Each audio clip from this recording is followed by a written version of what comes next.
Welcome to the Popcorn Talk Network, for the online broadcast network that features movie discussion, news, and interviews. Press 1.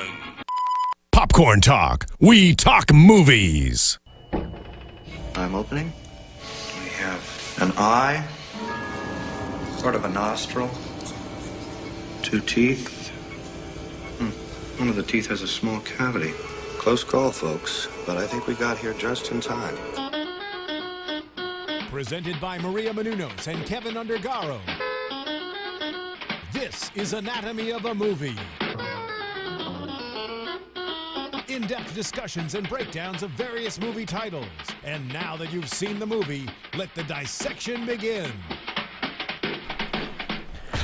Welcome, ladies and gentlemen, to another Anatomy of a Movie here at Popcorn Talk. We're talking Vista. No? Anybody? No? Vista. All right. That was... I got you. I'm joking. For those of you who know the reference, this Terminator Genisys was filmed under the working title, or the production title Vista, so that way, you know, people didn't know what was going on. Right. Which, of course, references Hasta la Vista. Hasta la vista. The famous line said by Arnold Schwarzenegger. We have quite the panel today. We have, from our regular panels, Demetri Panos. Hello, movie fans. We have Zach Wilson from AfterBuzz TV joining us. Hey, guys. And you might see his face a little bit more as well. Yeah, I'll be around. He wants to do some more anatomies. We welcome him. He's a great person. And I want to let... we have on Popcorn Talk, we have Action Movie Anatomy. And, you know, these guys are great. They kind of do what Anatomy of a Movie does, but specifically for action movies. And they have segments and what defines an action movie. And I really, if you haven't checked out the show, you should. Yeah. Although numbers indicate that you have. So some people have watched us. So, Andrew, introduce yourself, and then I'll introduce how you kind of got to the panel here For today. sure, yeah. I'm Andrew Ghai. I do Action Movie Anatomy on Popcorn Talk, and I'm really excited to be here. I've watched a few episodes of your guys' show for prep and just out of sheer enjoyment. So, yeah, thank you so much for having me. That's right. And what's fun is, you know, there's kind of a crossover in the sense of, you know, we're doing Terminator Genisys on Anatomy of a Movie, but these guys did Terminator 2 on Action Movie Anatomy. So, you know, if you want more Terminator stuff, check that out. Yeah. We've got your roster filled out. My life has been filled with Terminator for the last about month. Just doing research and watching them all. Just change your last name to Connor and move on. Andrew Connor. There you go. Man. All right. So, overall impressions of this movie. Let's start there. Why don't we start with the newbies? And with Zach, go ahead. You know, it was fun as long as you don't think about it too much. That was sort of my takeaway at the end of it. Fair enough. Okay. It was like I left the theater, I'm like, yeah, that was fun. And then I started to think more about the story and more about what I'd watched. And it's like, oh, there's a lot of problems in there. Yeah. Okay. Fair point. Yeah. Andrew? See, I think my expectations were set so low for this movie based off of what I've heard and the critical reception. Even though it had a high score on IMDb, which is relatively surprising for this type of movie, especially for the 5th installment of the series, I enjoyed myself. I actually had a really good time. It was one of the first times I went to a movie by myself, and I just found myself just like kicking back, eating popcorn, just enjoying this movie. And I went back and watched Terminator 1 afterwards, and I think a lot of the references and the callbacks were really enjoyable. And, you know, Mr. Cameron himself said that he considers this the 3rd installment of the series. So if he's got a nod towards it, you know, it's got my vote as well. Yeah. So before I get into that, I have to digress for 1 minute. Please allow me. This past week or so, I started getting congratulations on my LinkedIn thing. People are just saying, "Hey, congratulations! Hey, congratulations!" And I was like going, what the hell did I do? I had no idea. So when I looked it up, it was, hey, it's 2 years that I've been on board with Anatomy of a Movie. Oh, wow. So I just wanted to not only thank the people who watch, listen, and whatever. Phil, great thanks to you, to the hosts of Anatomy of a Movie, to Kevin, of course, and Maria, and of course, Ian. Thank you for putting up with me. I appreciate it. I Been can an attest to the amazing, fact that every amazing time year. Demetri leaves the studio, he says, "I'll be back." Yeah. So it's been fitting. fantastic. So and thanks to those people who've congratulated me for being here for 2 years. So that's great. There you go. Well, congratulations, now, man. thank you. Yeah. Thank you very much. It's been, like I said, it's been a privilege and an honor to be behind this microphone and do this. So regarding Terminator Genisys, look, I think. First off, I enjoyed this movie. I had a good time. There's a key word, I think, for you to, like, if you're going to somewhat even acknowledge and like this movie, that key word is acceptance. You have to accept a lot. In all my research in doing this movie, one thing that nobody has said at all, and comparisons to, like, yeah, there's been the comparisons to the other Terminators and all this stuff, but nobody has said, like, they took a page from the 2009 J.J. Abrams Star Trek movie. That's exactly what they did. In that movie, there was a nexus point in time in which they, J.J. Abrams and the writers, they diverged from the timeline that all the Star Trek fans are greatly beholden to.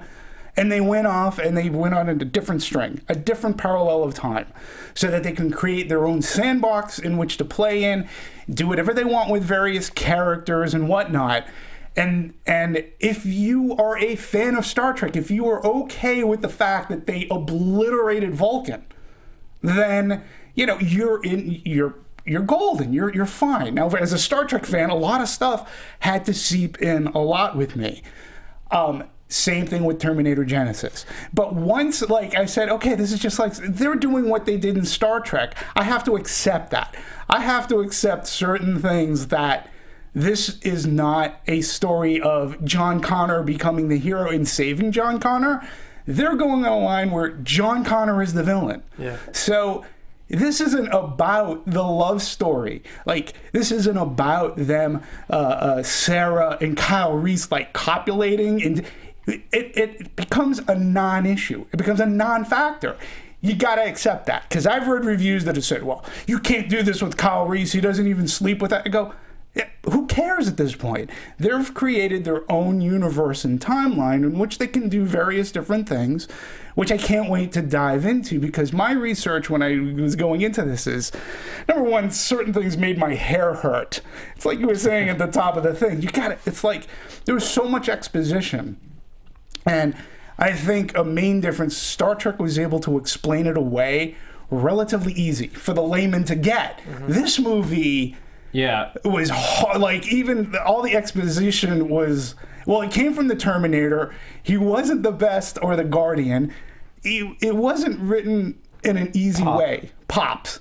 It came from I like Pops. calling him Pops. Yeah, I do too. That was great. Yeah. I think the issue is that Star Trek had a basic, in the main storyline, in the original series, it's just one timeline. There's like a little bit of time travel. You could go talk about the whales for a little bit, but overall, you're not dealing with time travel. So when you do one come back and then you change everything from there, that's easy to understand. With Terminator, you're already dealing with, you go to the future and then you come back and then you affect the future, so you have to send somebody else back, and there's all this sort of convoluted stuff to begin with. So to add this new, like, sort of multiverse layer to it with the Matt Smith Skynet or Genisys or whatever you want to call him, for him to come back, and then when I first saw it, I didn't even connect right away the fact that this was a different universe, that's what they were doing, that it was like Star Trek. It took me a little while. They weren't as clear as Star Trek was. And I think that is, I think that's an issue, storytelling-wise, because there was a shitload of exposition in this movie.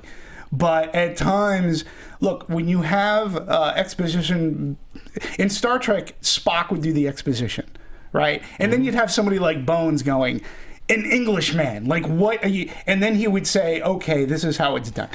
In this movie, it was Kyle Reese saying, can we turn him off? That was a mistake to me, because you don't want to turn him off. You just want him to say, look, dude, I'm just a human. Like, put it out in layman terms for me to understand, and then maybe do it in such a way in which it's easy to do, because you're right. When you're doing a ton of multiverse stuff, it can get so heady. Like I said, it made my hair hurt.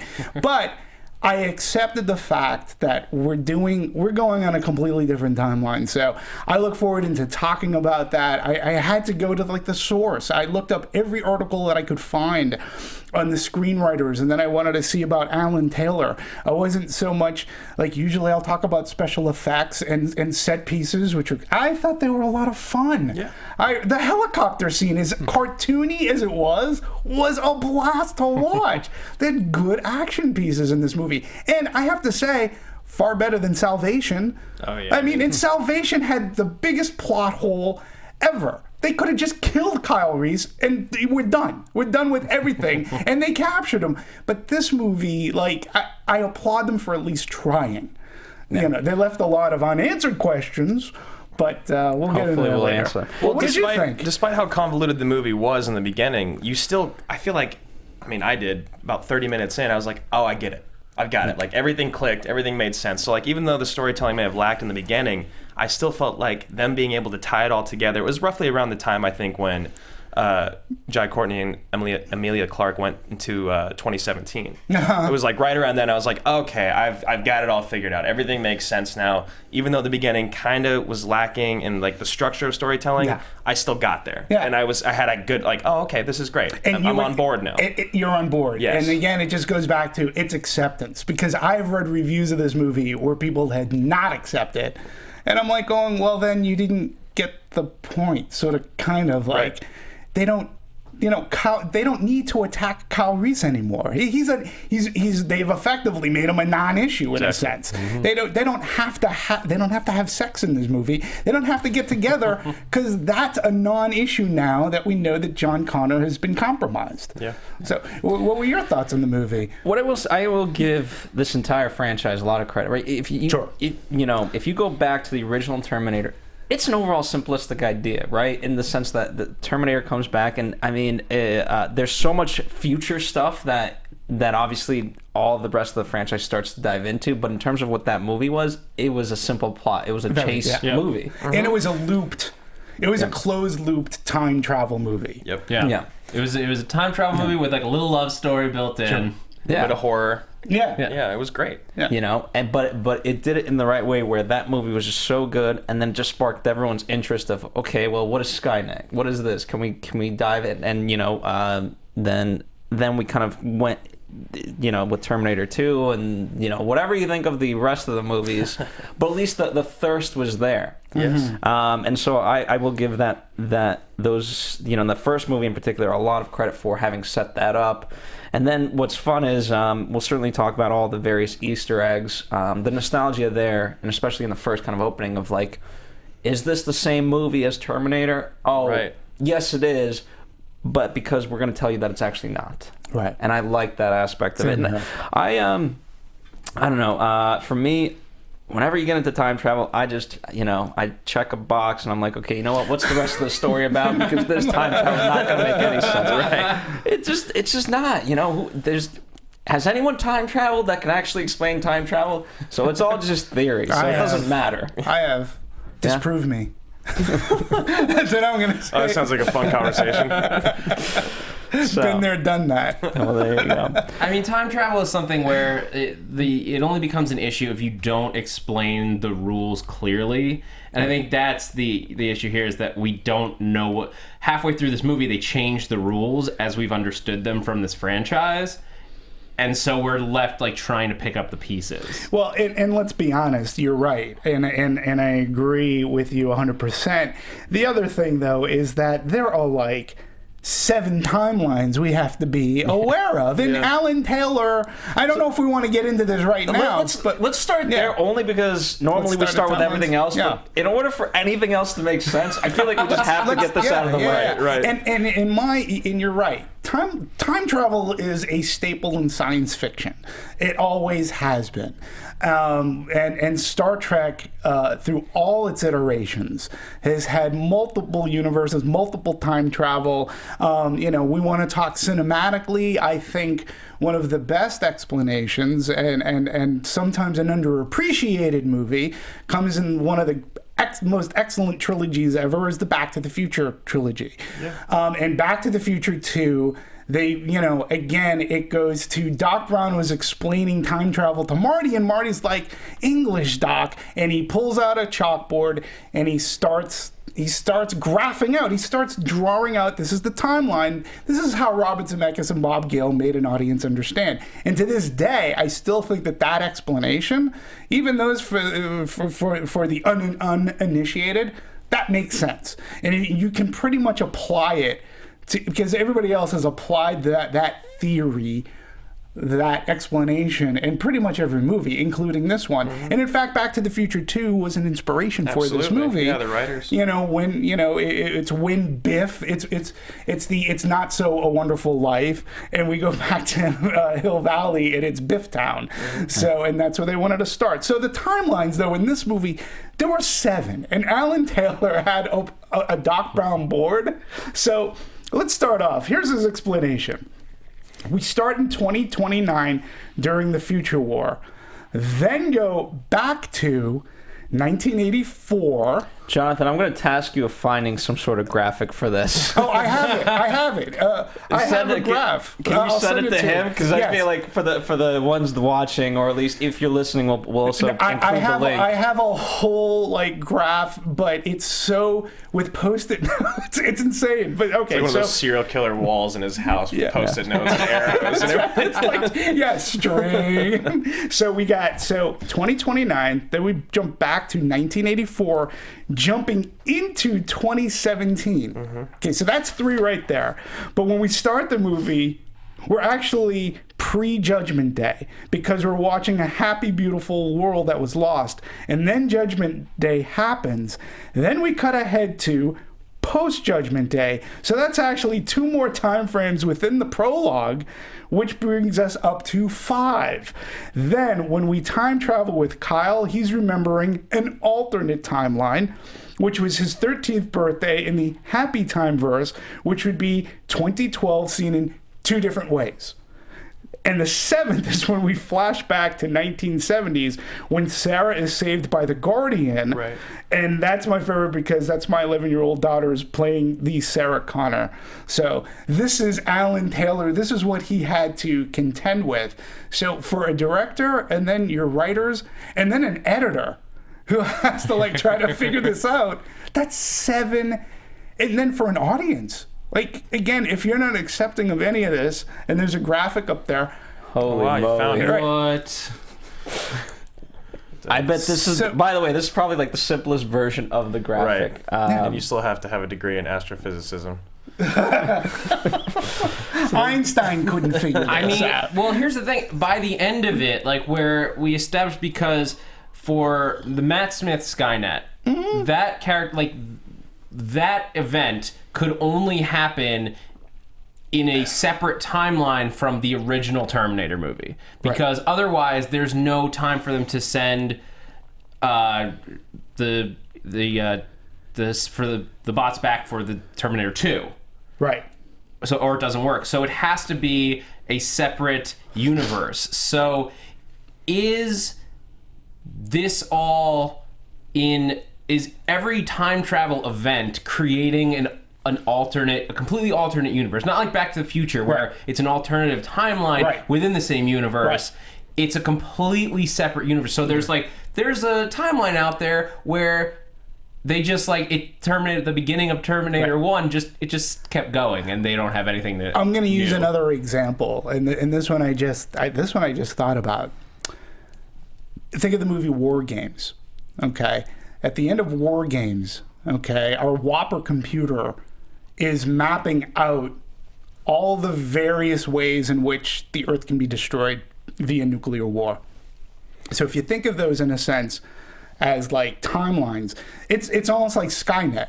Skynet has pretty much mapped out every possibility to try everything that they've attempted to wipe out humans. They've they mapped it out, and basically they said we can't defeat the humans. They came to a conclusion that's it's not going to happen. We've done all the simulations, we've done everything. We can't do it. So basically, who really is the nexus point? We've got to take out the person who's doing this, and we have to compromise him, and that's John Connor. If you can't beat him, join him. Right. If you can't beat him, join him. Sarah Connor, doesn't matter. Kyle Reese, doesn't matter. We have to compromise the one nexus point, who's John Connor.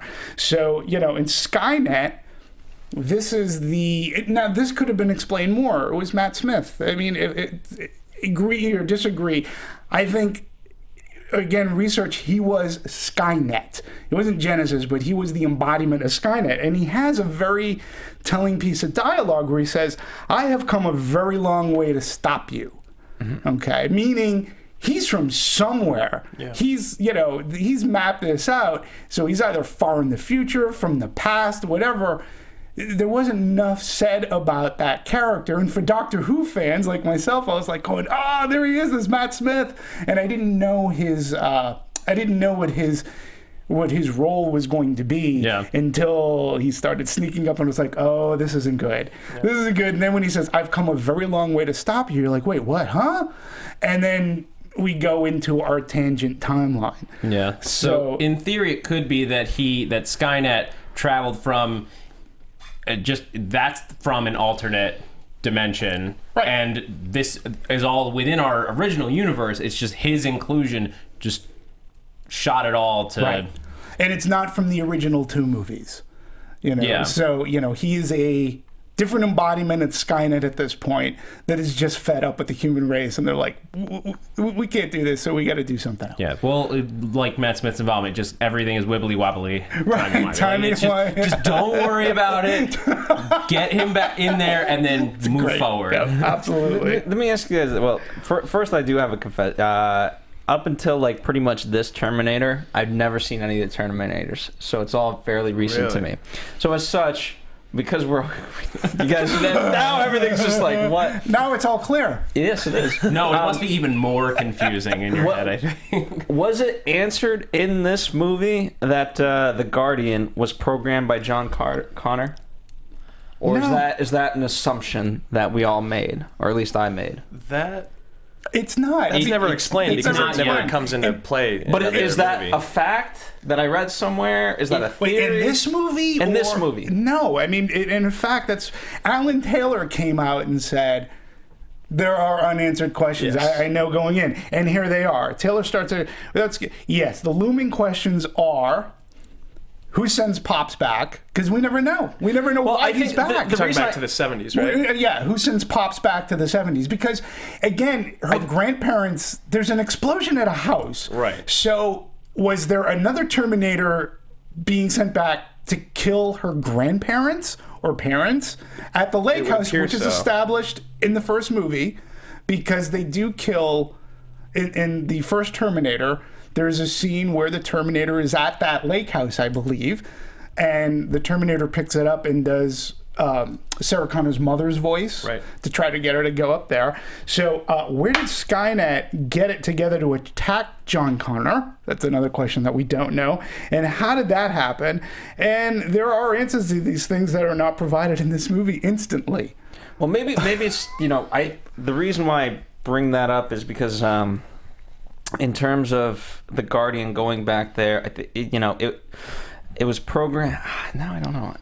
I think the way it was that I've seen, John Connor programmed the Guardian because he knew that in order for his survival in whatever timeline there is, he still needs to be born. So although they don't mate in this one, he needs to be born somehow, and so that ensures that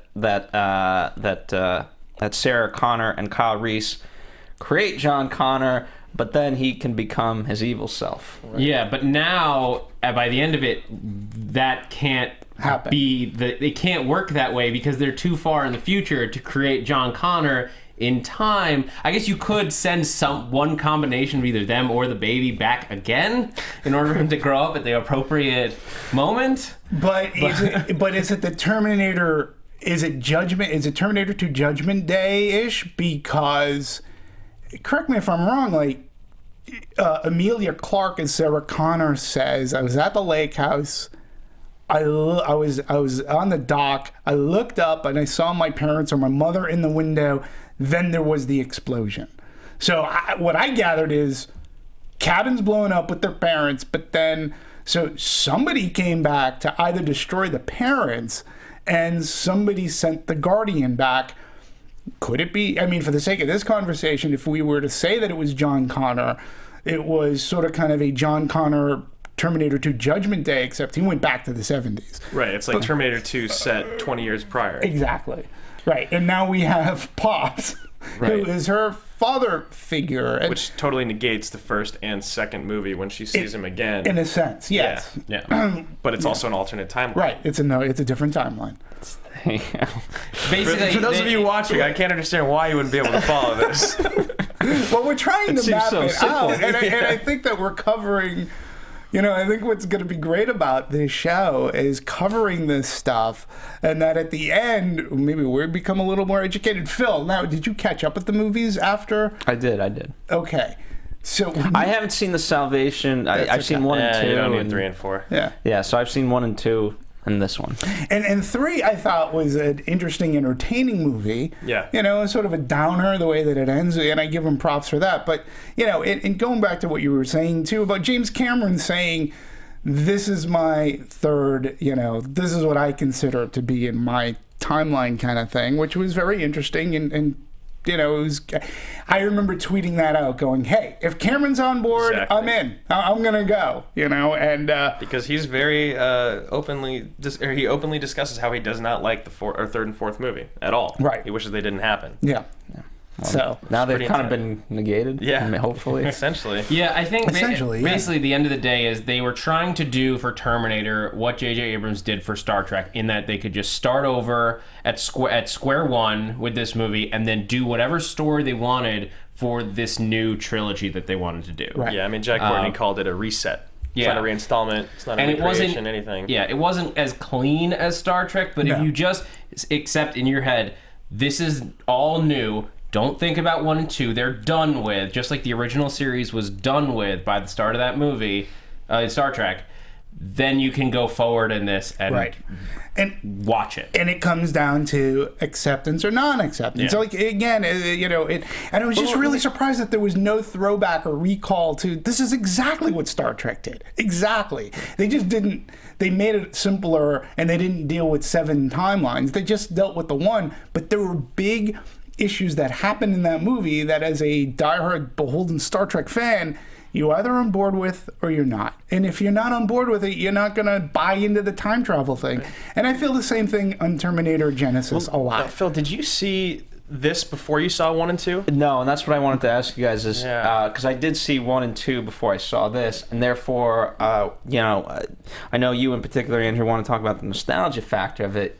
Because I seen those movies so close, I was like, oh wow, this is great. Right. But I really would think that someone who hasn't seen those movies is gonna have a really tough time with this. I would love to talk to someone that has not seen any of the other Terminators and then saw this, because the first half an hour of this, there is so much of a narrative that it's kind of like you don't really need to see the other movies at all to understand what's going on in here. But then at the same time, there's, as you can tell by our discussion, there is so much to talk about. Have you seen the other 4 movies? Mainly the first 2.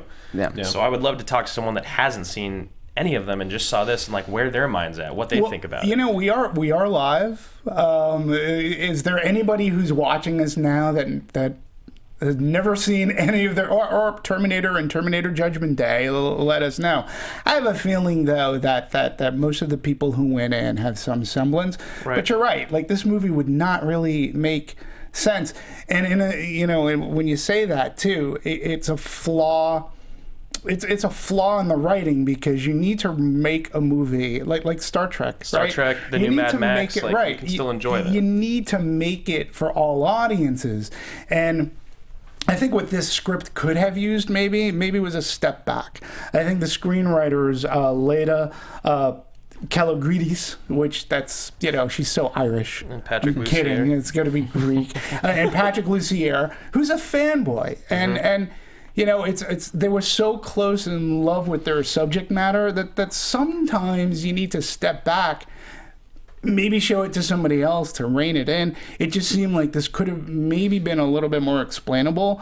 As a fan, I was on board, but I could see people getting confused I can see that too. I mean, if whether right now live or in the future, you guys write your comments. Let us know if you haven't seen it. But let's talk about the Easter eggs because if you are a fan, that really is a big selling point. And Andrew, you were drawn to the nostalgia of it, right? Well, yeah. So explain why, and then we'll get into the specifics. So I had seen Terminator 1 in over a decade, probably. I watched T2 recently a couple times, and then I saw this movie, and then literally as soon as I left the theater, I went home and I watched the first movie. And the shot-for-shot remake, or the recreation of the first 20 minutes of T1, or that scene of the Terminator's landing is perfect. It's awesome. Almost back to you got the same dump truck driver. Well, it looks like him. That's what I want to know. Right. I was like going, because I watched Terminator before watching this, and seeing that shot, I was like going, that's the same guy. How the hell did they do that? Yeah. Because that guy's 20, 30 years old. Well, I tried to look He up was old in the dump cast truck. list. Did you look up the cast list? I couldn't find it. It wasn't him. Here's how at least for Arnold, they did like a big search, right? And they eventually found this guy, Brett Azer, I believe, or something like that. Yeah, a bodybuilder. Yeah. Who they were just like, we need somebody who Brett has absurd muscles like Arnold did back in 1984. Yeah, and he won this, and so yeah, there he is, and I thought, like, did they kind of do some CGI? Did they do some film restoration and kind of put those little parts in and whatever else? And no, they had him, and they just CG'd his face in post pro. Yeah. Which looked awesome. It did, because when you first watch it, you're like, okay, this whole thing is CG, right? And then you go back and you're like, oh no, that's a real guy. They just use the same lighting filters, the grays, the blues, to make it look like the classic '84 film. Like, that's another thing that brings up nostalgia when you watch it, is they use the same lighting and filters to make you feel like this movie is 30 years old. Yeah, and I call it the James Cameron blue. If you watch James Cameron movies, whether it's The Abyss or Aliens or Judgment Day, Avatar, there is the James Cameron. I think so. Yeah. But you're right. It was the meticulous detail that Alan Taylor and his crew did. I mean, the dump truck scene was just down to the millimeter way in which the camera moved. Exactly. Everything. And every spike of lightning and the lines. It was crazy. The one thing that was a little bit disconcerting for me, I couldn't have been. Maybe I was the only one. When he comes up, when the Terminator comes across the punks, Right. Bill Paxton was evidently, he was unable to do it. He wasn't there. Right. So, but still, it's just the way that it played out. And then once Pops comes into the picture, you're like, okay, all bets are off. This is cool. We're in a different movie now. Yes, that's what Cameron talked about. He's like, this movie paid so much respect to the first two films with the T-1000 and the Terminators coming as they did in Terminator 1. And then it gets to that point to where he's like, give me your clothes. And then you're like, it twist, it's just like a curve right there. You're like, we're in a different movie now. He's like, I've been waiting for you, which is probably my favorite line of the movie. Great. I don't know why, I just loved it. It was great. And you're like, wow, okay, so this isn't the same movie, because for the longest time I was like, are they redoing Terminator? Is that what they're doing? Is this a complete reboot? Because I hadn't read a lot about it. They shortened the shots, right? Whereas in the original, the scenes played out obviously a lot longer. This was just kind of like snippets. I was like, oh, are we just kind of hitting these points because we need to, and that's how we'll kind of move. And some of it I was reminded of when Kyle Reese is talking with the cop. What year is it? And I was like, are they just doing this because it's the world's cheesiest lines? And then when the cop answers him and he's not an actual cop, I was like, oh, that's cool. Right. Yeah, absolutely. I love the first Terminator, but the 80s were cheesy. Oh, totally. Can I just say, well, I still give credit to Cameron. But the other thing is, I like Jai Courtney in this movie. Mm-hmm. And I really liked him as the villain in Reacher. We won't even talk about that whatever it was of tried to be a Die Hard movie. But he is not Michael Biehn. Like Michael Biehn can Right. whine and shout out a line like when he's, "What year is this?" And Jai Courtney is a little bit, well, he was a little bit more buff. He's more stoic. He's more a little buff. bit more stoic. Absolutely. And he's definitely the character that I think that we're going to try to see the audience sees, like, is following, because he's the one that's just as confused as everybody else. Like, wait a minute, I had to save you, why are you saving me? Right. But even down to the department store thing, they even had like where he takes the shoes off the. They had to. They halted production at Nike for that. They Right. were in a big debate. They're like, we need these We need shoes. the We Nike." have to. So they shut down manufacturing and made 25 pairs just for this movie. Yeah. Which is just Which awesome. I think is hysterical. But they really got it down. And again, once the truck comes through the door again, we're in a different movie. And that's one thing I wrote down when I was watching the movie is like, it's so cool to watch a younger Emilia Clarke. I'm saying her name right? Yes. Yeah. A younger Emilia Clarke play this more mature Linda Hamilton, this more mature Sarah Connor. Then when you go back and you watch 84, Linda Hamilton, who's clearly older, is playing this young girl, this young waitress that doesn't know what's going on. Right. She needs to be saved. They flipped it on a dime, which is so cool because it's like, he's going back there to teach her everything and to help her. And you get there and she's like, "No, dude, I've already got this figured out." So it's cool to watch that, like, reversal roles and reverse of age, like, on In the screen. spirit of which this is intended, if she's ever listening, I did not realize she was 28 years old. Same She here. looked like she was looks 14. I agree. I was so shocked that she's like close to 30. But you know what? Because I thought, I'm glad that they didn't actually have sex, because as I was watching, I was like, this is going to be statutory This is rape. wrong. Yeah. yeah, she looks young, but I will say this for Emilia Clarke.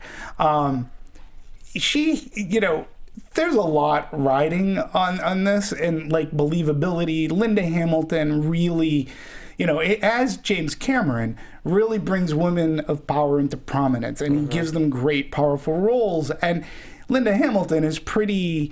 That's a hard act to follow. Oh, dude, and I she's think the that greatest. Lena Headey did a fantastic job. Cersei Lannister did a fantastic job in the Sarah Connor Chronicles, which I think was an amazing show and should have been given a second season. But coming up to Emilia Clarke, you have to have an actress that can handle action. They have to be strong. And in Game of Thrones, she's not action-y. She's very dialogue-ish, but we don't see her wielding a sword. So it's like, how is she going to look with a gun? How is she going to pull that off? And props to her. I thought she did a great job. I thought she was excellent. I liked watching her in this movie. The Khaleesi was great. She kicked ass. I think, in terms of, I forget his actual name, or I know his actual name, I just don't know how to actually say it. Kyle Reese, right? Jai Courtney. Jai. Because I've seen the Divergent series, Right. to me, I mean, it's kind of funny where it's similar to his Divergent series character, and then it's also not. It can take me out at moments, unfortunately, because, his character in that movie is kind of a... He's the guy you love to hate, right? Yeah. Yeah. And so he's kind of got that snarky attitude in this movie, especially towards Pop. So it worked at times, it didn't. But overall, I thought he did a good job. Yeah, I like that he gets put in his place a couple times. Yeah. Which is really nice. Yeah, I mean, I liked stuff that happened sort of around him. To me, he was a little bit flat. He just there wasn't... I didn't feel any big emotions come from him, like nothing to really endear me to this character. Like I was on his side because of the character Kyle Reese and like all that I'm like the past I'm bringing to that character. Right. But he didn't do anything to really elevate or change or make the character his own. Whereas Emilia Clarke really did. Like I was engaged when she was on screen, and not just because she's fun to look at. Like she's playing a powerful woman, 14, and she does Zach. it. No, she's 28. She's 29 actually. But I agree. Yeah, I really like the intro of Kyle Reese. I thought that was cool because you never really get his backstory, or at least you never see his backstory. Right. But I did have a problem with him and Jason Clarke's interaction in the beginning of the movie. In the hallway, it just was like, it felt like classic 90s, like, "Hey, how's it going, Roger? Oh, it's good. I remember when we used to fly missions together?" Like, it was just like hollow, like, we are characters that have a relationship and we care about each other. It just felt flat to me. Sounds like you just quoted Hot Shots. Yeah, exactly. But I agree. To an extent, I agree. But I think part of it is Michael Biehn he sort of owns that character, and sometimes it's tough, and it's of no fault of Jai Courtney. I mean, again, you're stepping into big shoes or Nikes, so to speak, exactly. and it's tough to do. And I think he maybe he was told, or maybe it was a conscious decision on his part to play it differently. Right. He, because you got great. In Terminator, it's like, he can't be bargained with. Every single thing that Michael Biehn does, it's like with an exclamation point about the importance and the severity of the situation that they're in. I mean, that was the thing about Michael Biehn that was so great, is that he's kind of the everyman. Like, you believe him. When you look at Jai Courtney, he kind of comes off as more of like a superhero Kyle Reese. And he was buffer. He was massive. I think too. The big thing that obviously these guys have to play. They held it over Kyle Reese of like, okay, that they eventually Sarah Connor and him have to mate. Right. And that was that was kind of continued, and we didn't really until, let's say, 4/5 into the movie, really kind of reveal that, oh wow, I have to sleep with you. Why didn't you tell me this? And it's like, if you're a fan, you obviously know that that's supposed to happen. And also, because he has the photo, he has feelings towards her that you feel like he would have expressed earlier. Right. Mm-hmm. And so that's part of the reason why I think character-wise we're not buying into him. That's one thing that... Oh, I'm sorry, go ahead. Oh, no. Well, I just think that when we see him, like, dealing with the fact that, like, finding out, like, that he's John Connor's father, and that, like, him and Sarah, like, get to, like, in theory, within the timeline, get together at some point... His reaction is more towards, like, we only see it towards John at all. And it's more just shock. At no point do we really see him. I guess I didn't really feel a connection between Kyle and Sarah. I felt it the other way. When she sees him and it all starts to reveal that, like, they're going to fall in love and all that. You can see on Emilia Clarke's face how much that pains her, right? Like how much it hurts. And maybe it's just that I don't want to put it all on Jai, like to say that it's his fault. I think it's partially in the script, partially in the direction. Just like he didn't have as much to work with as she did. She had the stuff with Pops and like how do you're losing your father figure even though he's a robot, and dealing and like just all of this happening at once, and she played it beautifully. I agree. And there's one other thing that we haven't quite mentioned yet. I mean, the Kyle Reese character was brought up to fall in love with Sarah Connor before he even went back to 1984. Right. He was in love with her, like, in a sense, already in her spirit and such. What this movie, at least the way I sort of kind of wrap my head around it, is at this point, it's about again, it's the falling back in love again, because his world has been completely twisted.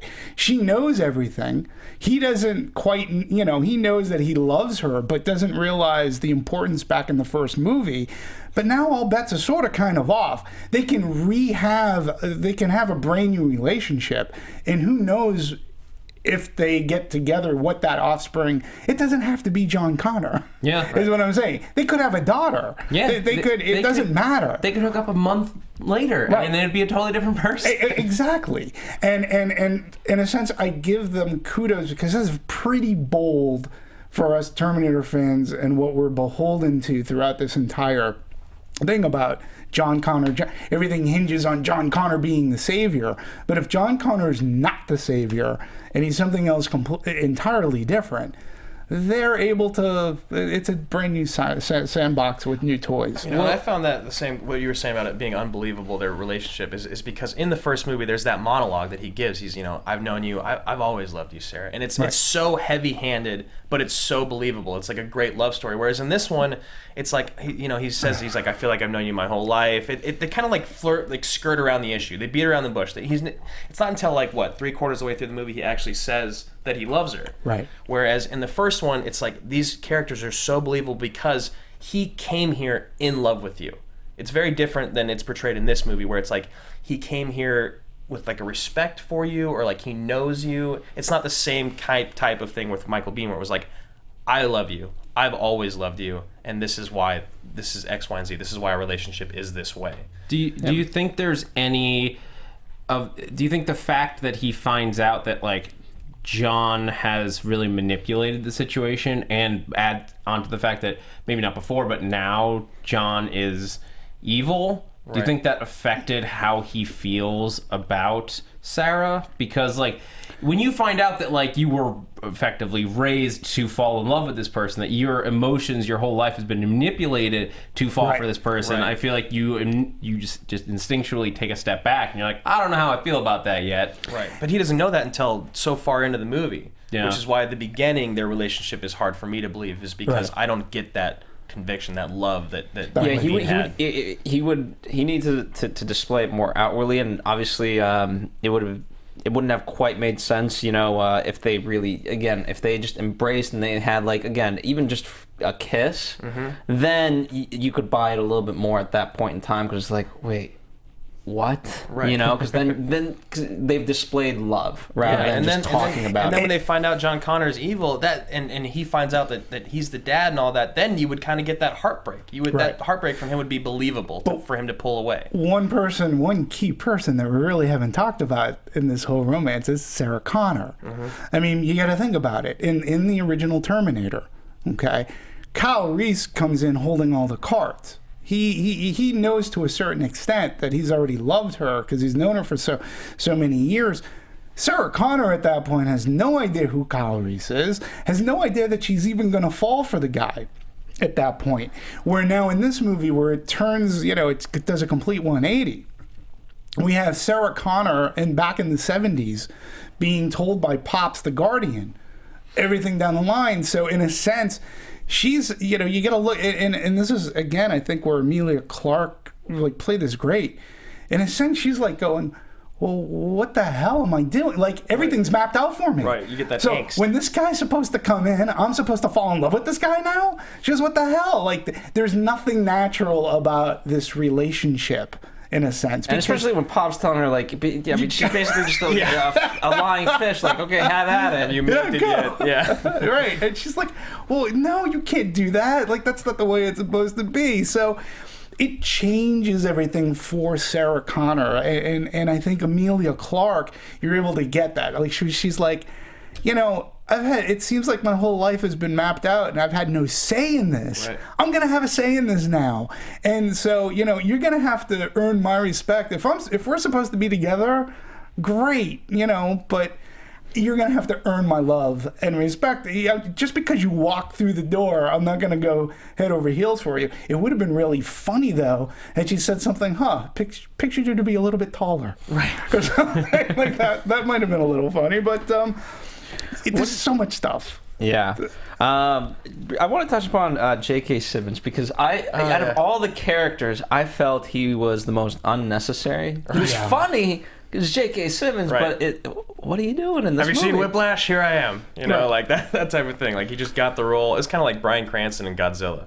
You know, it's like right after a huge accomplishment, it's like, throw him in this movie as this guy. But at least, like, Bryan Cranston, like, I mean, he was the movie. He was Godzilla for the first 20 to 30 minutes, whereas, you know, he's just the guy whose pants were stolen now. Or no, I'm sorry. He's the cop. He's the cop, yeah.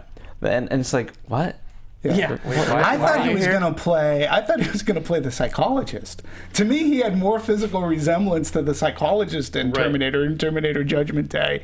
And I thought maybe, like, I remember you. Like, what's going on here? I liked him when he showed up. I was expecting him to be, just by nature of him being J.K. Simmons, I expected him to be way more crucial to the plot line. Like, I was waiting for him to do something. Like, I thought, like, when they're getting in the helicopter, I was like, oh, he's going to go with them. And he's going to be, like, part of this ridiculous little team. Yeah. And then he just stays behind and gets shot. Yeah. Yeah, he could have been complete. He could have just not been in the movie. But there was a funny line where, you know, and again, how many eyes does an audience have to see through? But he was one of those characters where he's like, what is going on here? And I forget whether it was Kyle Reese or Sarah Connor says, we're saving the world. And he goes, okay, I can accept that. Yeah, it was Sarah Connor. Like, give me one reason why I should let you go, or something like that. Save the world. Yeah, well, I can accept that. And again, it just goes back to, you accept or you don't accept. Yeah. But I wish he figured into the movie a little bit more. You know, it was a nice throwback to say, hey, I was that cop that you saved. Right. And I knew something was wonky. Like, if all the loose ends are going to tie up, that's the one That's you're going the to one. take 20 minutes of the film to explain. It's the plot. Yeah, I mean, even as something as simple as like he breaks them out instead of them doing it themselves, or they need him to get into the Genisys facility, like that connects it all, because like it was only by saving this guy that you were able to then save the future. Absolutely. Then it all ties together with this. It was sort of just like, we like this actor. Yeah. Just I mean, because what I liked in terms of using Pops, he took the long way. So essentially, here's a cop who took the long way, so to speak, to get here, and that could have been utilized. Now, obviously, he's not going to have ammunition for everybody, but it's like, again, that knowledge of, wow, within this 30 years, I know, he can feed them information he could have done Pops something. might not even have. Yeah, because at the end of the day, it was just like, he clearly didn't just fall off the deep end. He was still a cop, even if he was an alcoholic detective or whatever. Right. He was still like prevalent. Like, he still was a normal person. He didn't just lose his Still had mind his and go. faculties and senses and his detective So, like, know-how. if you've been a detective for 30 years, you saw this. It's not like you heard about this, you can just forget about it. Oh, maybe it didn't happen. No, you were there. You experienced these things. Why couldn't you bring just a little bit more to the table? In Help a sense, out just a little bit. You could have made a movie surrounding that cop. Absolutely. I mean, like, seriously, because it's like something happened to me, and he would have been that cop that, like, oh yeah, that's Looney Bin. He says like he was saved by a robot and blah blah blah blah. You could have made a movie with that cop as like trying to figure things out and detecting. Could have been a whole other. And then eventually it evolves into a buddy picture with J.K. Simmons and Schwarzenegger. And, like in the in between years, the two of them, it's Pops and this alcoholic detective. And my guess is too. I don't know the chronology, but when he did Whiplash. He probably did this role shortly thereafter. Well, casting was still being announced officially, in February 2014. Yeah. So that was when they finally signed on Courtney, I believe, right? Yeah. So they didn't. They shot this fairly quick and put it out fairly fast. Right. Jason Clarke. Let's talk about him as John. I really liked his look. His look. Yeah. His look was great. Yeah. I don't know if I'm on the whole Jason Clarke train. I don't know why. I love Planet of the Apes. I do like the guy, but it was the same thing with like, it was like a couple years ago, it was like Chris Pratt and Jason Clarke were on all these movies, and I didn't know who either of them were yet. Like I'd seen them here and there. I'm on the Chris Pratt train. After watching Jurassic World, like the dude is an A-list, like, It took Jurassic World, not Guardians for you? Well, no, absolutely Guardians, but Jurassic World is like that movie, in my opinion. I don't want to get into it. We covered it on our show. I wasn't a huge fan of it, but he really won me over. Every scene that he was in, it was kind of like, okay, I'm on board here. Jason Clarke, I'm still kind of on the fence about, and this movie didn't really help sway me in either direction. I didn't dislike him, but I didn't like him. He was just a filler, and I think he got much better when he became the Terminator. Or became a version of a Terminator, a human, whatever you want to call it. But at the end of the day, I feel like it could have been anybody. Well, let me ask you that, because to tie back to the other movies, and I do want to talk about, by the way, the history of how this movie got made. So we will definitely hit on that. But Christian Bale just wasn't available, right? And so they couldn't get him. Would you guys have wanted to see Christian Bale reprising that role? Yes. Not because of like anything he's done necessarily, like in Salvation or anything like that, but he has more of a screen presence that I didn't get from Clarke in this one. I thought Clarke looked. What I liked about it is he looks sleazy, and so to your point, right? When he became a Terminator, he looked sleazy, and like I didn't buy into him in the sense of trusting him. But that that didn't work for me. Like, I think you're better off with somebody who looks like they're earnest, like the way that, like, you can think about like Bruce Wayne in the Dark Knight trilogy. Like, you trust that guy. Like, he's got some other stuff going on, and that's exactly what you want. And Bale knows how to play that. But I think, like what you were saying, Andrew, like it's not that he did anything bad by any means. He just didn't. elevate the role to a point where it really stood out. And I think that Bale could have done that. Yeah, I'm glad they didn't go with Bale. Yeah, me too. Because that would have been a throwback to Salvation, which I think they wanted to just I think they just wanted to cut ties with those last two, especially Salvation. And, I don't want to bag terribly on that movie. There are some good set pieces. I think they just bit off a little bit more than they can chew.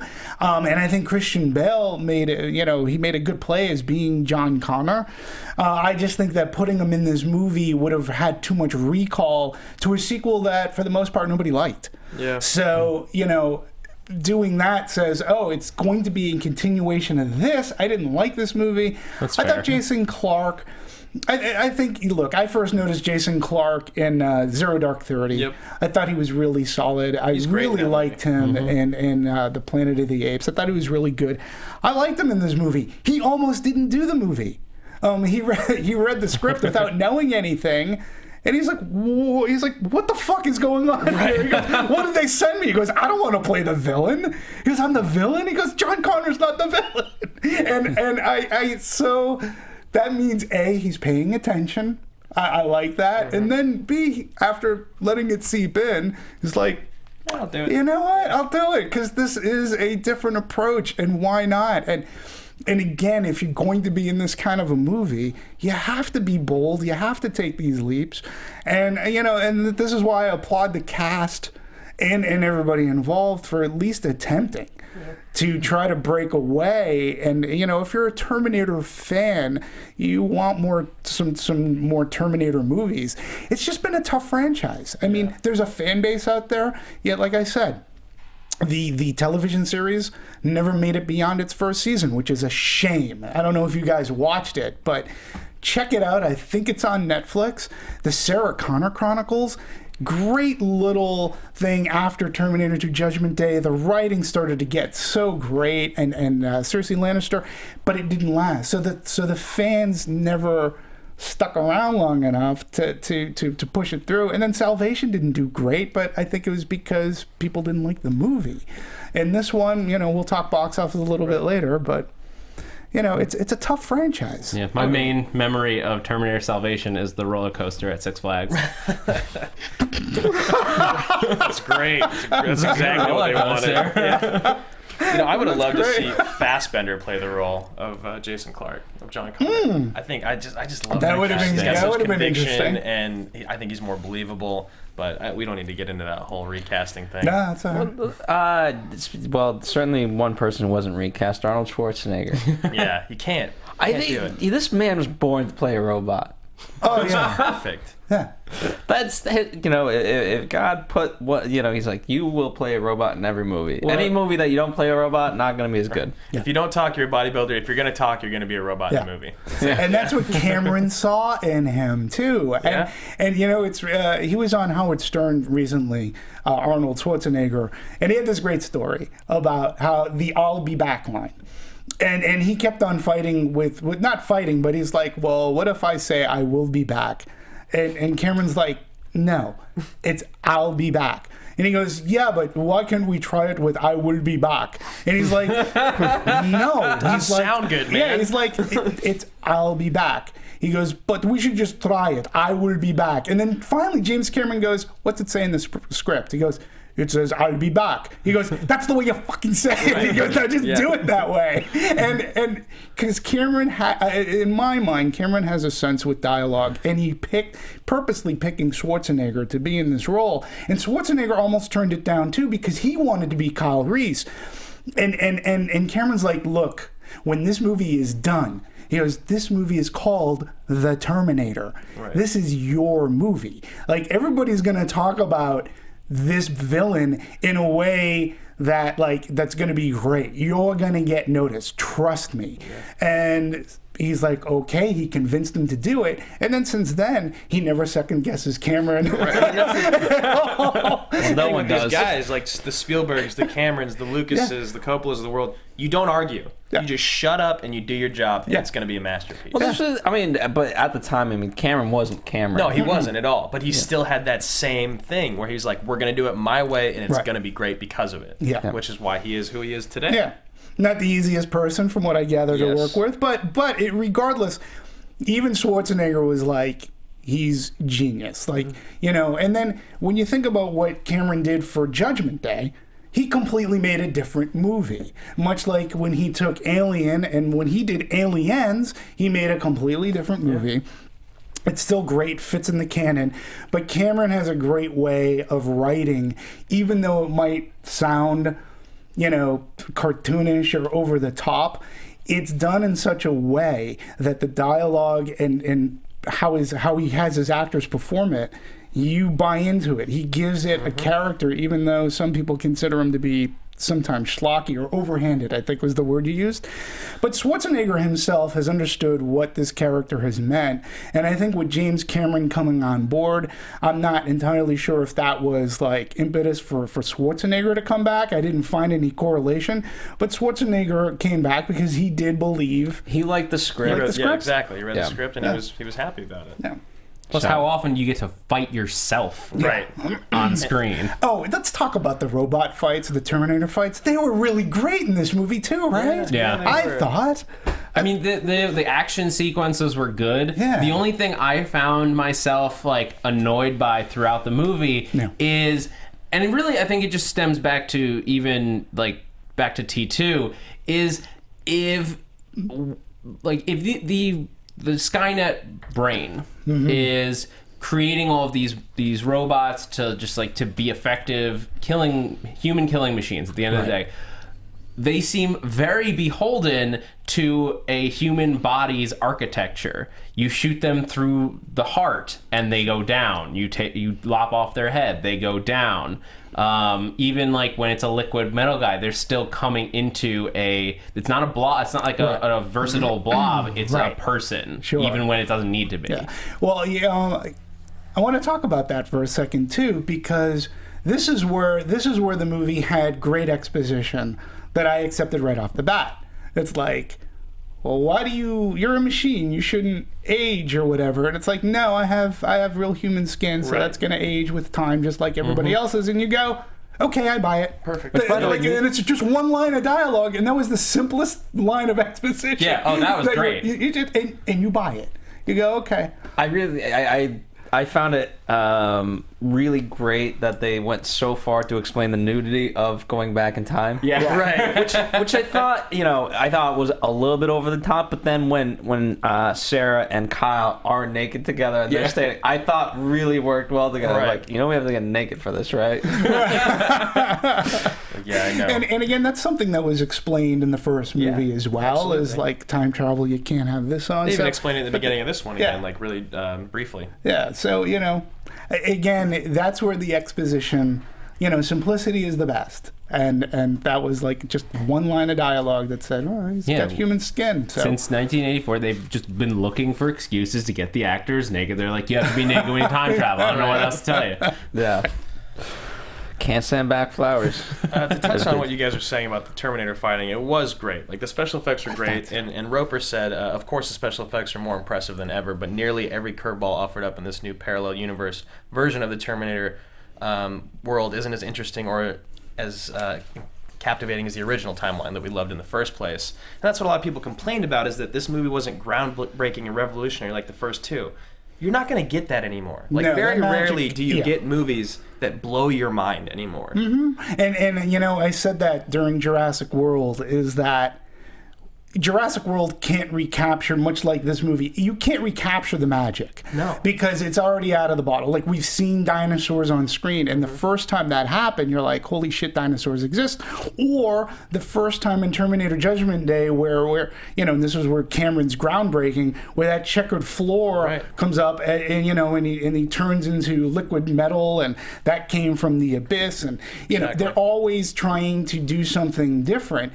Well, Cameron's not involved with this movie. Right. Now, Alan Taylor, I have to say, I believe Alan Taylor is a talented action director. Absolutely. And yes, he did Game of Thrones, some Sopranos. He comes from TV, cable. Mad Men. He's done so much. He's done a ton, but what he's able to do, I think, what his major strength is have multiple pieces of action happening, maybe at different locations, and he's able to piece it together. I was thinking of his big screen debut with Thor: The Dark World, and there's that scene where they're flying through different they're flying through different portals going to different worlds, and there's this big fight going on. As an audience member, you got it. And I was like, and he does the same thing here. He's able to piece together action sequences in a way for audiences to understand what's going on. And I think part of it is he holds on to his shots. It's not really quick cuts. It's not a ton of quick cuts. You actually see the action play out. And I think he's a talented action director. I think he's really solid. He did that crime comedy movie, Palookaville, in 95. Okay. And then he didn't touch feature film for almost 20 more years until Thor. And he must have learned something. Because he wasn't ever a full director on a series. He was always a guest director for numerous episodes. He must have learned how to make his impact be seen with all these things that are going on in these shows that he just steps in on. Yeah. And then you get into Thor, and he kind of killed it. Yeah, he did great in The Dark World. Yeah, he did. And he was following Kenneth Branagh. It's like, what are you going to do? And again, he does it in Genisys. And I thought the action sequences were a lot of fun. Totally. They were a lot. They weren't like James Cameron choreographs, like, nobody films an action sequence like Cameron and ratcheting up certain let's call them speed bumps and hurdles for our characters to go through, but at least Taylor knows that, well, I can have something going on over here, I'm going to have something going on over here and here, but I'm going to tie it together and show you so that you know where you are. And that is so important in action movies, because how many times have you gotten lost watching an action movie going, what the hell's going on? Which guy's hitting who? Yeah, who's hitting who? And that doesn't happen with him, and I think he's a solid director. Yeah, and speaking of the Terminator's Legacy Effects, which is the successor to Stan Winston Studio, they created the robotic makeup and everything else. So this is the first Terminator without Stan Winston. Without any animatronics at all. Yeah. Yeah, which is, it's sad. The dude was a legend. I mean, we keep referencing Jurassic World. I mean, he is Jurassic Park. Exactly. He was the dinosaurs. And he was Terminator, obviously, and I'm gonna go back, because I've said this too. The long lost art of model making, which I'm hoping is sort of it seems to be seeping its way back. People going old style effects, but Stan Winston, when you look at the original Terminator. When the Terminator is coming through the fire, that it's stop motion, and it sort of kind of has those old Ray Harryhausen kind of things. But it works in that Terminator, and considering the budget that Cameron had to work with, and using a tangible like claw that's coming on the grates, there's something about that Sarah Connor can lift this up, and that she's not just pretending to lift something up. He did a great job. But I thought the special effects in this movie worked. And again, there's the seamless going in from the opening shots. It was seamless. I thought it was great. Yeah, I mean, I really liked the design on the John Connor Terminator. The nanobot, basically. Like, beyond liquid, it's like individual like nanobots like combining to form this robot. It makes a lot of sense. It's very modern future, if you will. Exactly. I liked it. It was a cool design. Yeah, it was the elevation of the Terminator. It was like Big Hero 6 gone bad. That's what it was. Nanobots. I love that scene of him walking away from the MRI machine.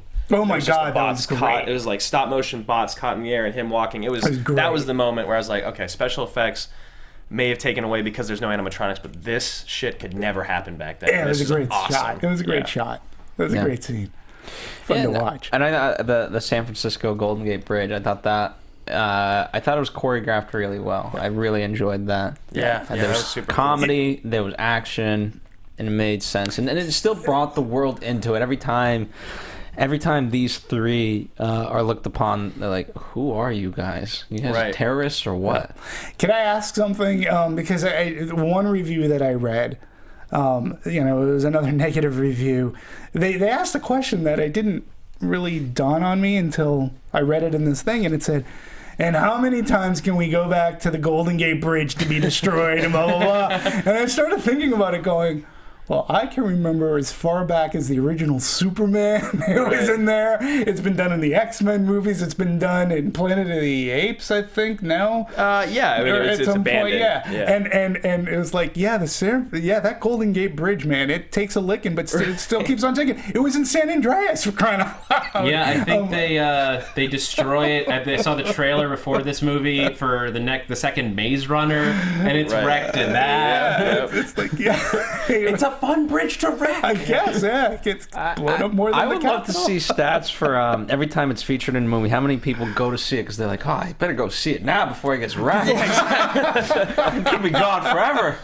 Do you think it's tied to the fact, like, it made sense for them to go to San Francisco, especially in this movie, because it's a tech movie. So, absolutely. Of course, Genisys is going to launch out of San Francisco. And what else you can destroy in San Francisco? Like Alcatraz, that's not really that cinematic. It'd be fun to blow it up, but what was fun is Nick Cage I in the middle. think there was a Final Destination movie that took place in the Golden Gate Bridge. absolutely. Yeah, I mean, but you're right. I mean, it's a very iconic location, and you can logistically put a lot of people in peril because it's you you can't go need to anywhere. take it to get from point A to B and back. What I liked, so speaking of, San Francisco, they shot, the headquarters, the Genisys headquarters. That was over at Oracle headquarters in Silicon Valley, which producer David Ellison, his son is. Or his father owns it. Yes, his father, Larry Ellison. Hey, Dad. We We need to shoot a movie. But we can talk a little bit about the Ellisons because you have Megan Ellison, who's head of Annapurna. They do a lot of like the Zero Dark 30s, a lot of more smaller films. David Ellison is the guy, Skydance, and his proclivity is to do like the bigger commercial films. But Megan Ellison had a really big hand in getting Terminator and rights and all that stuff. For this, like crazy. So let's talk about that story because Yeah. there's bankruptcy. There's all. This in itself could make a great entourage movie. The rights to Terminator. Well, that's one thing that I loved about this, the movies these years, and I guess it's really only this one in Jurassic World because we covered World on our show, and I know you guys did as well. And you probably went in and dove into the production. That movie was in production for like 15 years, essentially. So many owner changes and rewrites and all that. So I'm excited to talk about this one and what all happened here. Let's do it. Yeah. Does anyone in particular want to kick things off? Well, the only what I My timeline, if I have to start, my timeline starts in 2010. So if anyone's so it's a little- timeline has an alternate timeline or before timeline. Mine starts with the original Terminator, which was released by two companies that don't exist anymore, Hemdale and Orion. And the second movie was owned by a completely different entity, and then the third one went then the third by another one that went bankrupt, and then they sold it to David and Megan, and then they made this fifth movie, but they couldn't get the rights because I believe it's either Live, which is now Artisan, which is now Lionsgate, still owns like the home entertainment rights to the original Terminator. I mean, they keep on re-releasing all this, and I think they might have some sway in Judgment Day as well. But when you're dealing with so many different people and companies that have gone bankrupt or just don't exist, you go into a legal rights issue. Yeah, I mean, take it further. I mean, Hal Sion, they try to auction off the rights for $70 million. Right. Now, when you know a company's going down, there's no way you're gonna buy in for something for $70 million. You're gonna be like, so Josh Whedon was the only one. He made an offer for $10,000. $10,000. That was the only person that offered them money until their hedge fund that was putting them out of business ended up buying it out. But that was still only 30-ish million. 29.5. But isn't that crazy? Terminator rights, the Terminator, Right. and no one wants to give more than $10,000 for it. It's not that they. I don't think it's that they don't want to. If there was an actual bidding war over this, 100%. But I think it's more of a fact of like you can get it on the cheap. Right. Yeah. So what exactly does that entail? Like the $29.5 million. Is that the rights to distribute the originals? Is it just the rights to produce more going to forward? the name? to the everything. name. Yeah. But it's primarily going on a go-forward basis. Yeah. Okay. Well, As I understand it. And here's a convoluted history of rights ownership as well. Studios like MGM, Warner Brothers, and even Universal having their hands on the property before Paramount and Skydance received their current turn at the bat. You know, it's been, I think Warner Brothers released Salvation. You know, and now Paramount was able to get the rights, and Dave Ellison, Skydance, I think, has a deal with Paramount.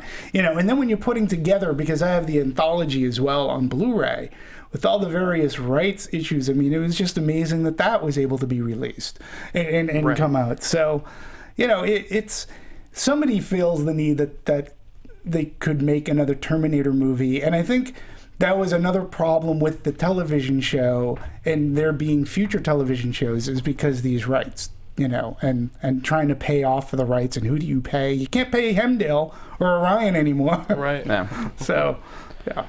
And someone still wants to collect royalty, though. Yeah, absolutely. Yeah, that's right. Absolutely. Yeah.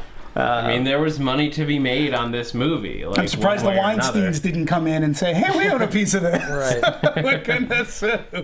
On the flip side of it, Justin Lin was originally set to direct this, which could have been exciting, but you know, he had Fast and the Furious 6. And Right. Him and Chris Morgan, the screenwriter for 6, bailed. That was originally going to be the screenwriter for this movie, and went on to 6. And I think that's for the best, because Fast and Furious 6 was awesome because Justin Lin directed it and he brought his own style to it.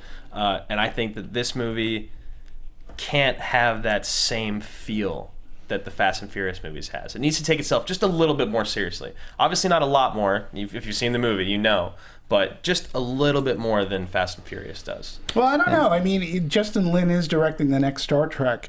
And I don't think he's going to make that look like a... I mean, he could, but I don't think it'll look like a Fast and Furious movie. There might be less lens flare. Yeah. Is it Saw that he did, right? Who? Oh, that's Wan, isn't it? That's James Wan. Yeah, Yeah. that's 7. Yeah. But yeah, I mean, part of the whole, and that's which by the way, so Justin Lin, he is quintessential Universal, and then when you switch to Paramount, anyway, so it just kind of all makes sense. I mean, this is the stuff that if you love this type of stuff, go back, read it into the archives of the Deadline, Hollywood Reporter, Variety, The Wrap, doesn't matter. I'm sure they cover all of this, and so it'll make your head spin. Yeah, and then you get Patrick Lussier and Leda Kelligridis involved. And one thing I can talk about Patrick's a fanboy. He loves movies. He's a fanboy almost to the extent, like, if you've ever watched Zack Snyder in an interview, like, you can tell that he's a movie fanboy. And Lussier is the same way. When I was at Lionsgate, we got to release My Bloody Valentine. And Lussier is a big horror fan. An editor. You know, he worked in the Scream movies. I believe he's a big horror movie editor. I believe he may have even edited H2O. I'll have to look at his filmography again. He wrote Dracula in 2000. Right, and he also, you know, he did Drive Angry and such. But one thing I remember, him and his, he has a writing partner. His writing partner did, like, Jason X in Space, Ted Field, I believe, or Todd Farmer. That's his name. Number one, he's a fanboy, so I get why he would love and salivate to do something like this, and he would try to do this with an homage to the original and respect, which I think came through. And I think that Leda coming on board as well, I think that they work together. It's like I said a little bit earlier, it would have been nice maybe they were so involved and had so much passion. Sometimes when you have so much passion for the project, that sort of kind of can muddy the water.